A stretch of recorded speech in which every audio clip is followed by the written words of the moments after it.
আজ আমি বাড়িতেই বানিয়ে নিলাম দই বড়া। দই বড়া বানানোর জন্য আমি সারা রাত বিউলির ডালটাকে ভিজিয়ে রেখে দিয়েছিলাম। ভিজিয়ে রাখার পর সকালবেলা আমি মিক্সিতে একটু গ্রাইন্ড করে নিলাম অল্প জল দিয়ে। দেখো অল্প জল দেওয়ার ফলে জিনিসটা কতটা ঠিক হয়েছে। একটুখানি ঘেটে নিলাম, ঘেটে নিয়ে সাইডে রেখে আমি দইটাকে তৈরি করে নিচ্ছি। চিনি, নুন, বিট নুন দিয়ে একটুখানি জিনিসটা ঘেটে ফ্রিজের মধ্যে ঢুকিয়ে রেখে দিয়েছিলাম। 500 দই পুরো দিয়ে দিয়েছিলাম।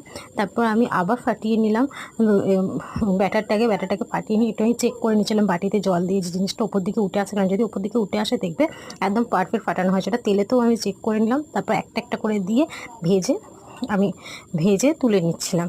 অল্প অল্প করে অল্প আছে ভাজে দেখবে জিনিসটা খুব সুন্দর ফুলবে। আর যতটা দেবে তার দ্বিগুণ এগুলো ফুলে যায়। আমার ইচ্ছাই হলো বাড়িতে একটু করে দেবে, বাড়িতে যে জিনিস করবে একটু স্বাদটা দ্বিগুণ হয়ে যায়।